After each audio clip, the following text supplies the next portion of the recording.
देखिए, लोकसभा अगर सरकार हमारी मांगों को नहीं मानती है तो हम 25 के 25,000 कर्मचारी लोकसभा चुनाव का बहिष्कार करेंगे। राज्य बनाया है उन्हीं के एक हिस्से के ऊपर अत्याचार कर रहे हैं, तो ये सामूहिक लड़ाई है। मैं इनके साथ 1 घंटे का मौन व्रत रख करके मैंने यहीं पर मौन उपवास तोड़ा और भगवान शिव इनकी मदद करें ये कामना करता हूं। और मैं इनके साथ एक भावनात्मक एकजुटता जाहिर करने के लिए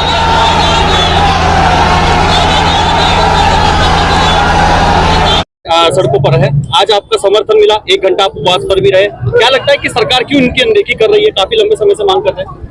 निरंतर उपनल कर्मी अत्याचार के शिकार, और ये ऐसा नहीं है कि अभी हो रहा है, बहुत समय से। आप अंदाज लगा दीजिए, इनमें से कई लोग ऐसे होंगे जिन्होंने अपनी जिंदगी का एक बड़ा हिस्सा उपनल कर्मी के रूप में खपा लिया है और अभी तक उनकी सेवा सुरक्षा नहीं है, सेवा शर्तें नहीं है, और नियमितीकरण जो हो जाना चाहिए था, कब का हो जाना चाहिए था, वो नियमितीकरण का लाभ उनको नहीं मिल पा रहा। जो चाह रहा है, जब चाह रहा है, उठा करके बाहर कर दे रहा है। और सारी राज्य की जो महत्वपूर्ण सेवाएं हैं वो इन उपनल कर्मियों को के सहारे चल रही। जहाँ सबसे कठिन काम होता है वहाँ इनको भेजा जाता है, या शिक्षा में अतिथि शिक्षकों को भेजा जाता है, और इन्हीं को किसी तरीके का संरक्षण प्राप्त नहीं है। मानदेय बढ़ाने में भी हमको 10% तो महंगाई बढ़ गई, 10-12% तो इस दौरान महंगाई बढ़ गई।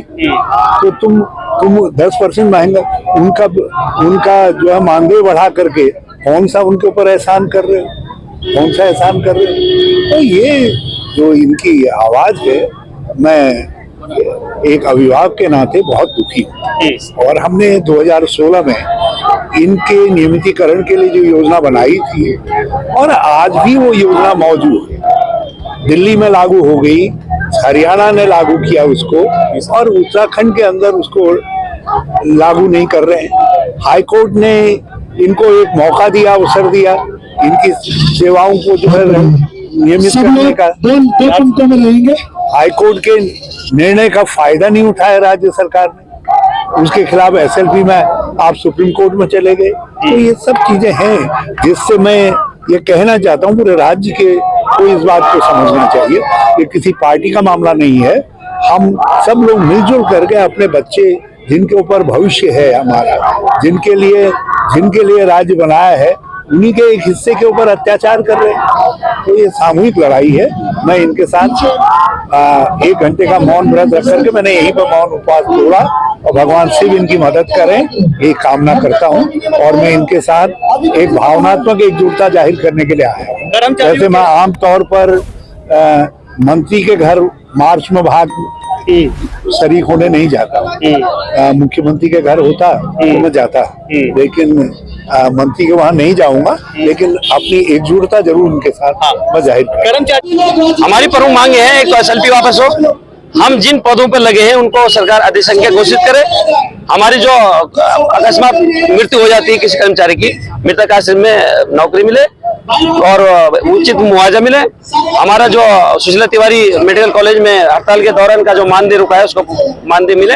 उच्च शिक्षा में जो हमारे पदों का कुछ वो है कुशल श्रेणी उसको लागू करे, और तमाम हमारी जो हमारी नियमित भर्तियां जाती है और हमें बाहर होने का रास्ता करें, उसमें अधिसंख्यक घोषित किया जाए।